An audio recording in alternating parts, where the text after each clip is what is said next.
The following program was provided by an independent producer solely responsible for its content. The opinions expressed do not necessarily represent the views of this station, its staff, board of directors, or underwriters.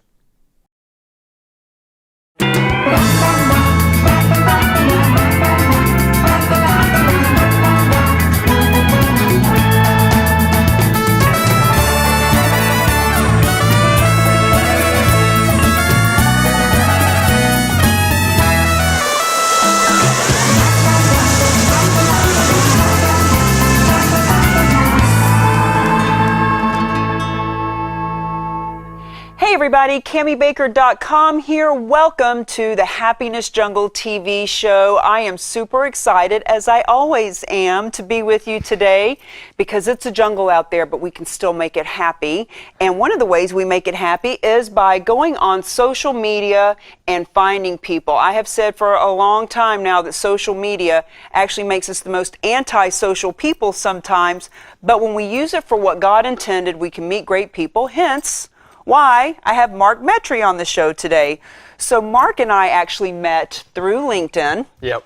I'm not sure who sent who what first, but I saw that you did a podcast, and of course, being the ever publicizing myself person that I am, I was like, hey, I think we should swap stages. And so we did, and I was on your show, and here you are on mine. So glad to have you. Unbelievably grateful. Thank you so much for inviting me. It's such an honor. We have been having such a great time just getting to know each other for the last half hour, waiting for the show to start. I'm not even sure where to start and what to repeat. It was all so great. Talk to us, Mark. You were mentioning to me that your parents are from Egypt, and so when they first came here, they were doing the whole immigrant thing, and share some of your story with us. Yeah. So I was born in 1997. My parents came to the U.S. A year or two in Boston, around the Massachusetts area.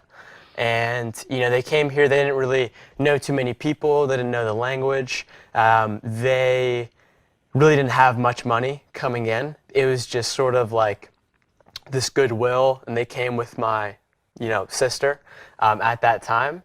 And just kind of like, because they knew that, there were more opportunities for us here. They didn't know exactly what was in store. So, we just kind of grew up immigrant style as my dad, just kind of worked all the time to make that money to be able to, kind of give us that lifestyle. So, like, that's where I started to see, like, hard work and just showing up for, like, a bigger purpose than you, like, unconsciously at that age. But in turn, like, I had some health issues that I think made me socially anxious a lot of the times. I had different things like asthma, like some different stomach issues. I'd be in the hospital a lot for different like bacterial infections. So a lot of like the immune system stuff. And in turn, it just made me like a really socially anxious kid. And like when I grew up in school, I didn't really talk that much to anybody, didn't really have many friends at all, didn't enjoy like being in school. Like I was not a good student. I was like a C, B, D student, like just tried to just do it just to get by. So like in turn, sort of like the thing that I loved doing was like playing video games. And that's also how I got on the internet in like 2010. And at first I would just like watch different YouTube videos. I'd try to learn different things. I'd try to like code websites and apps, and then like nothing too crazy or anything, but eventually it led me to starting a YouTube channel because some of the video games that I played like with my friends that I did have, I was the best person out of them. So I was like, all right, I got to start like putting this stuff out there so if anybody else wants to learn, they can do it. And I'm like 12 years old at this time. So you mentioned Minecraft as being one of the games, and my daughter, who's 19 now, played Minecraft a lot. Like, she was obsessed with it. She would just be in that virtual world. And when you were sharing with me before the show that because of that game, you've been able to make hundreds of thousands of dollars from it, I thought, well, gosh, maybe there was a reason for her to play it if she only knew what to do with it. How do you go from playing games to figuring out how to monetize it like that? Yeah. So, I mean, like, listen, I think the entire world's changed. Like, if you can be good at a video game and become like an esports player, you can make a bunch of money. That I didn't do that. So what I did is I just started a community around like this already super popular video game. I put it out there and I just kind of let the community, the network do its thing, and I just kind of gave it access. And like what ended up happening is like it just took on like this different network effect, and like within a few months of me launching it, like already hundreds of thousands of people had joined. It was one of the top Minecraft servers in the world. So was it a membership site? It was one of those things where if you play a game, it's totally free to come on, but if you want to buy like an extra thing using real world money, kind of like how everyone has like iPhone games, and if you want to do this for 99 cents, it was like kind of that. So like that's where all the money was made, and it was not a conscious choice to make money at all. I just like tried to put this thing out there. I saw what like other Minecraft servers were doing. I'm like, they're selling this. Let me try to do this, and it just kind of like took on a life of its own. And the intent was only sort of like for me to have fun and like maybe try something. That was really it. Well, when you can make money doing what you love, you never work a day in your life. Yeah. And at the ripe old age of, what does that make you? 15. 15. And you're how old now? 21. At the ripe old age of 21, you are already doing that which you love, and I don't think you're ever going to work a day in your life. No. I mean, like what I'm doing right now does not feel like work at all, and I'm I can see making that. more money than I've ever made. And it's just like, you know, if you really got something and you've got a real like strong desire and purpose to do it, like the only thing that's stopping you is yourself. So. Amen, my brother. Yeah. So were your parents entrepreneurial? So my dad came here, worked, made his way up in positions, and then eventually like became a partner at this pizza store. So other than that, not really. My parents just like worked jobs. I was never really told to like aspire for something amazing, like to like shoot for the stars. Like maybe I did hear that, but I just kind of shut that off. But that was not like a motive for me. Yeah, but you know, people like you and I are cut from the same cloth. There's the talk of, are things nature or are they nurture? In other words, were you born with this skill and talent, or did you actually grow and learn? Was it nurtured into you? And I believe that nature has so much to do with it, because I too did not come from a family of entrepreneurs. I never knew anything about business, but when I was 8 years old, I was buying gum and selling it to kids for a profit. So I was always looking how to monetize too. And I always just find it fascinating when we meet each other on this planet that we came here already just ready to go. Like, how do you monetize that? And even you said you stumbled across being able to make hundreds of thousands of dollars, and you weren't even looking to do it. It was just kind of happened. Yeah. So, I mean, I think it was honestly just sort of like a coping mechanism. Like that was my sort of thing, and like that's how I like conquered like my mind at that time. And I think it's like, I think a lot, like most of it is nature. Like it's kind of like you're given like these ingredients, and like the only thing is like try not to mess them up.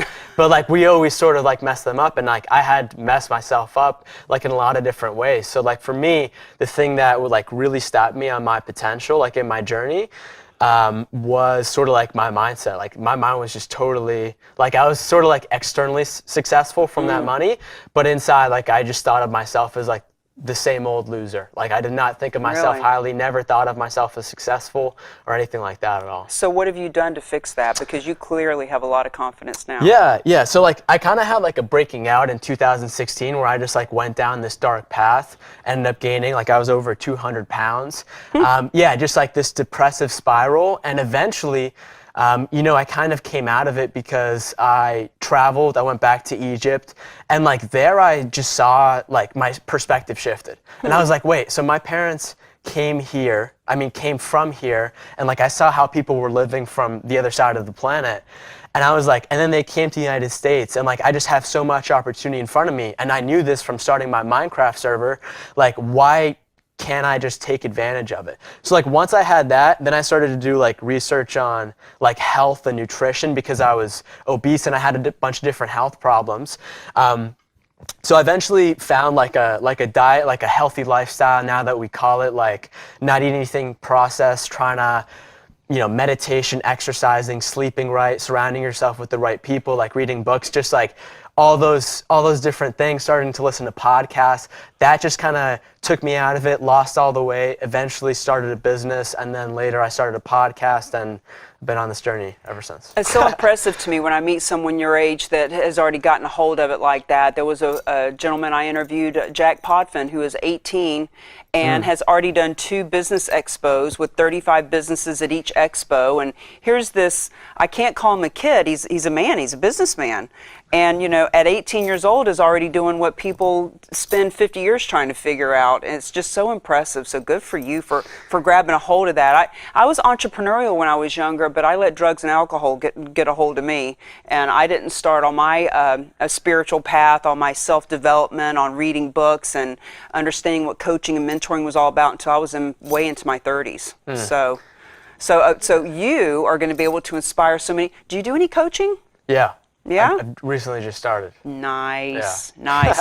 So you're just starting coaching, you do a podcast, you are getting ready to write a book, you got all kinds of stuff going on. I want you to share with us a little bit about Instagram and LinkedIn, because we were talking about that. And for those of us old people that are trying to muddle our way through social media, talk to me a little bit about that. Yeah. So if I can contribute my success to anything aside from like having the podcast as the main platform, it would be hands down LinkedIn. I think Instagram's really useful, but if I were to do one thing, without a doubt, it'd be LinkedIn. Because like what I discovered is it's sort of like an untapped ecosystem.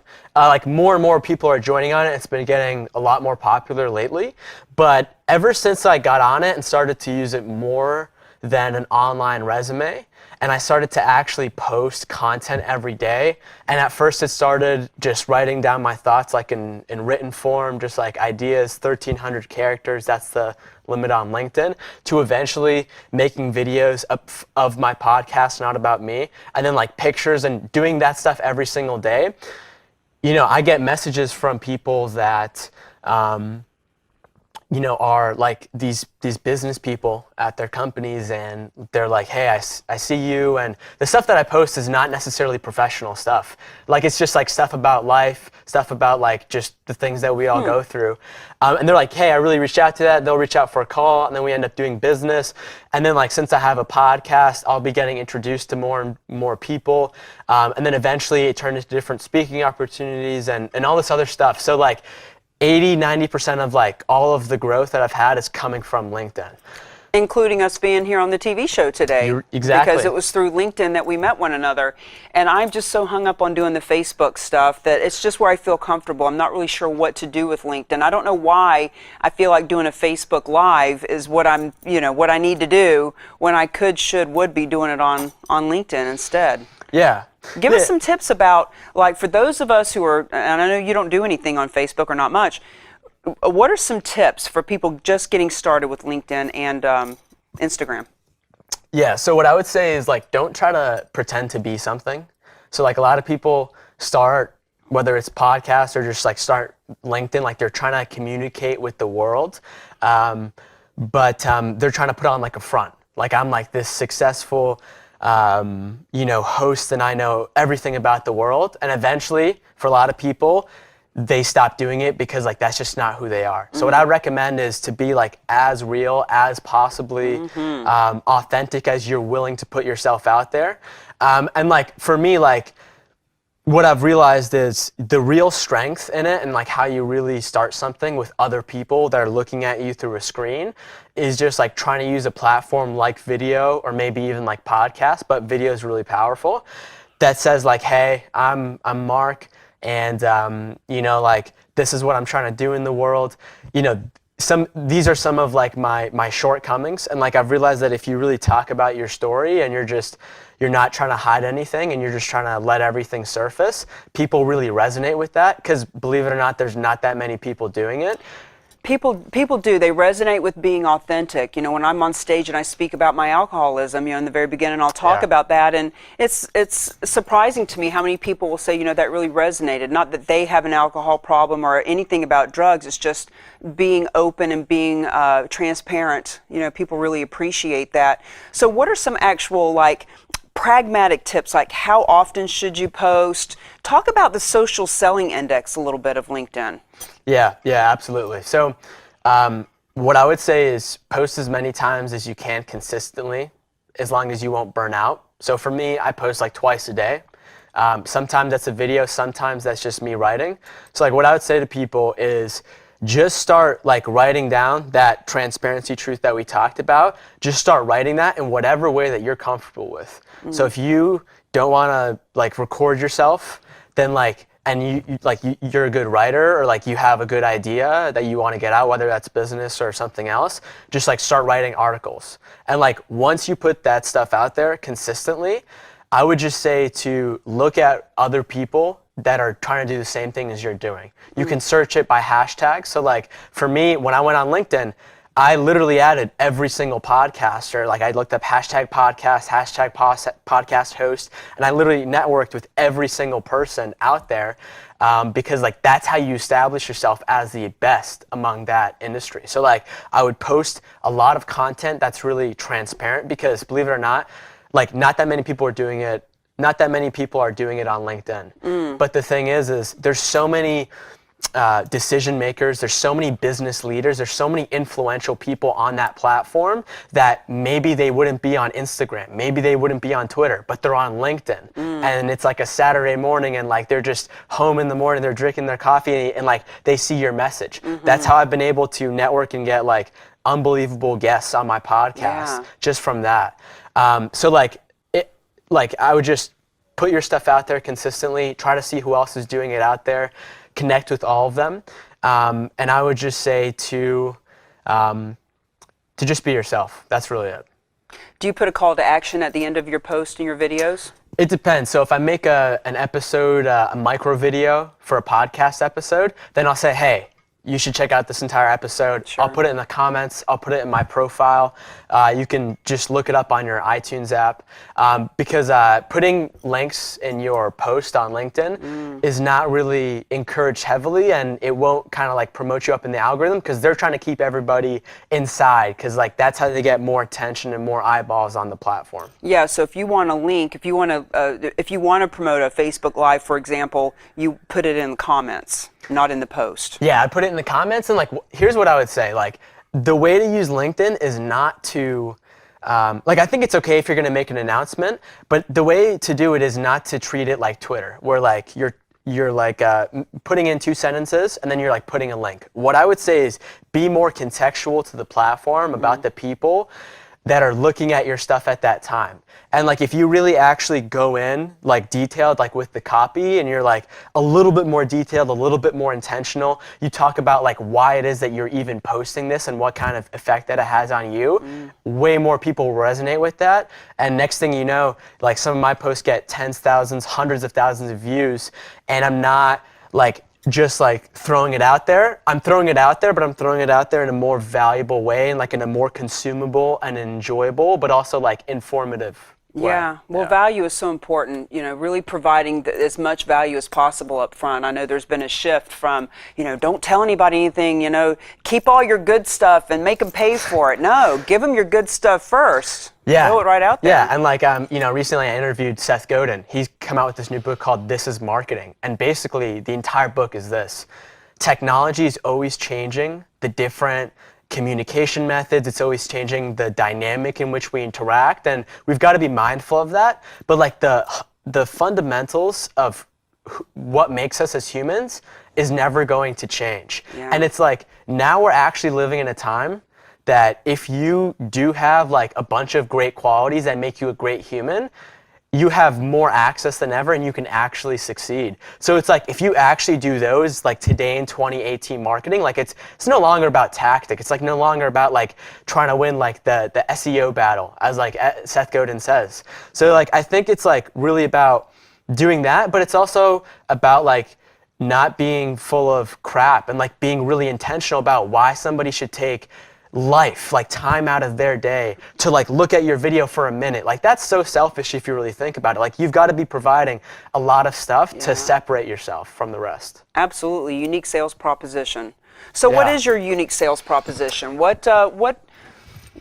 Who is the typical business entrepreneur, human being that you help from a business standpoint? Yeah, so what I'm trying to do, and I'm recently taking this on ever since in August my podcast hit the top 100 list, is Congratulations. Thank you very much. I'm really trying to create like the next generation of people around me that are also using their voice in an exponential technology format like podcasting, like passive audio consumption, to be like the next leaders of tomorrow. Like I look at my life and I'm like, I'm 21 years old. I'm still a kid. I have all the time in the world. Like this is, from a business perspective, this is something that I'm really focused on doing. But like also from the other hand, I'm really focused on virtual reality and an augmented reality agency that I run called ViewDream. I started that at the end of 2016, and like for those of you that don't know, virtual reality is like when you put on these goggles and everywhere you look is like this 3D virtual environment. So like I'm really passionate about that because I think that can create a lot of solutions in this world that we don't necessarily have answers for. For example, Walmart, one of the biggest employers out there, is now using virtual reality to train their employees because it's not only more efficient, it's cheaper, and people actually get it more because they're actually doing it. And it's way faster. And then at the same time, the US military is using it to treat veterans that have PTSD. So like that doesn't even scratch the surface. So like there's all of these different ways. So when I found out about that, I'm like, this is something that I'm really gonna try to like hit hard in like the next 10, 15 years of my future. So like I think it's kind of both of those things of using my podcast, and they come back and forth to each other. Yeah. And overall, like from a holistic standpoint, I would say that what I'm trying to do is I'm trying to make sure that like anybody who grows up that, let's say like they're an immigrant or not, they don't really come from much, they're never told that they would succeed, like they feel like they don't have any talent, they don't have the confidence, the self-esteem. Like I remember whenever I'd see like an interview like this or anything of the sort, I'd be like, oh, those are just people that are different from me. Like I can't do that. Separate from, yeah. Yeah, so like I just realized that, and especially since I made money, I realized like, wait, what is success really? Like what is the point of life? So like the person I'm trying to reach is somebody who like has that kind of questions, like maybe has doubts about their self. And like I think what makes me succeed from being like a top 100 podcast is like I'm not trying to front. Like I just go on and I'm just like trying to learn from these people. Like I know nothing. Like I'm just trying to take a seat at this table and just kind of learn from the experience. Well, you know, you and I have that in common, that we use our platform as a way to meet some really interesting people. You know, it's a great way to network. It's a great way to say, hey, I have a TV show. You want to be on my show? You want to be on my podcast? You want to, you know, be on my radio show? So for people who create those, that's such an awesome way. But for those people that are out there that aren't ready to step into creating a podcast, you've clearly gotten over your anxiety. You don't have any issues with confidence. You're right out there living life, living it out loud. What are a couple of tips you would give people that aren't ready to do a podcast but really want to step into their power?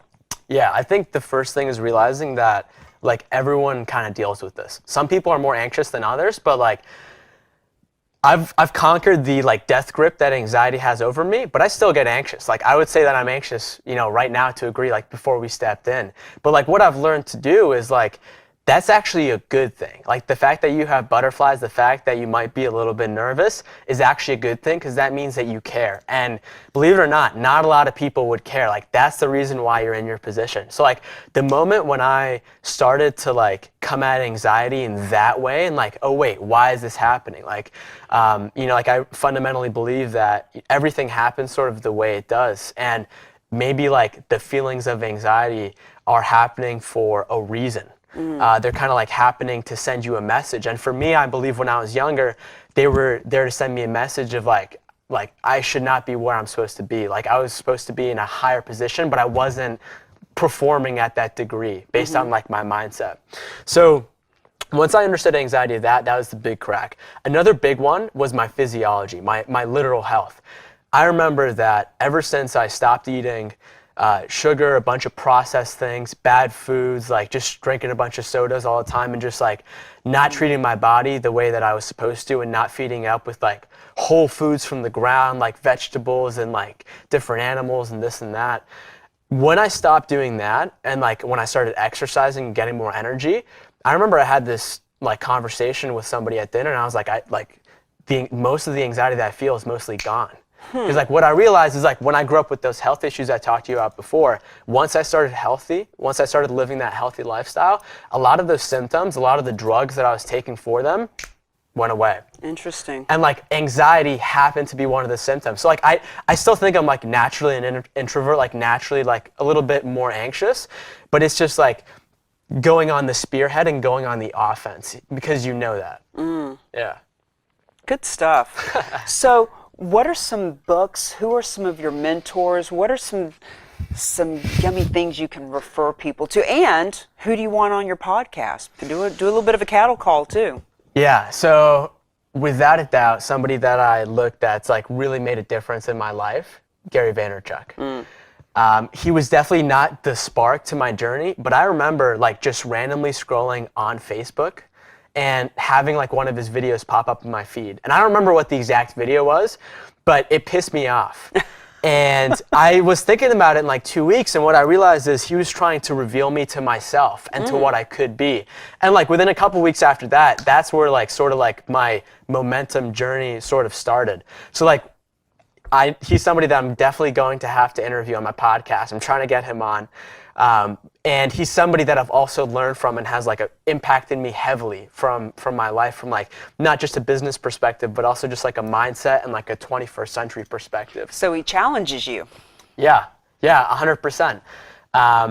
Somebody else, or another book rather, Think and Grow Rich, Napoleon Hill, a classic. Everyone knows it. It's made, it's made more millionaires than any other book or something like that. But yeah, that's a real fundamental. And for me, that was sort of the book that like created my foundation. Like that was a book that eventually became like the wallpaper of my mind. Like all these different elements like desire, persistence, auto-suggestion, like the different fears in the world, like all that stuff kind of like became my framework. Well, like you were mentioning, things don't change. People are people. And isn't it interesting that a book that was written that long ago, and when you read it, is actually in a different language almost, the way that the words are positioned. It is so very different. So in this last 30 seconds of the show, what would you like our viewers to know? I would like your viewers to know that, honestly, I don't think it matters where you came from or like what you even think about yourself. I think it just matters where you go from here. And for me, the fundamental things that I did were to take responsibility for my life and to be accountable and to stop blaming people, taking action, and then just finding a way. And then that's never let me down. Taking responsibility has been one of the biggest things. Matter of fact, I feel like sometimes I take too much responsibility for things because people do need to take their own responsibility. But words of wisdom from a 21-year-old. That should be the name of the show. Words of wisdom from a 21-year-old. Happiness Jungle, saying it's a jungle out there, but you can be happy. And with guests like these, we can be too. Thank you.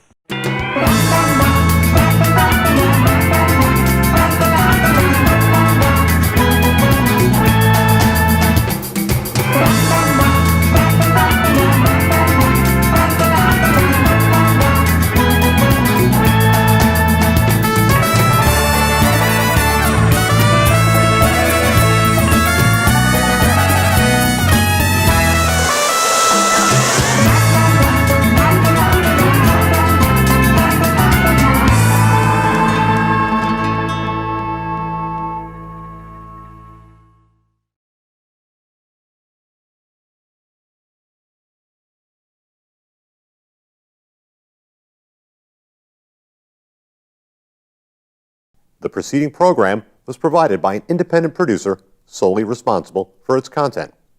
The opinions expressed do not necessarily represent the views of this station, its staff, board of directors, or underwriters.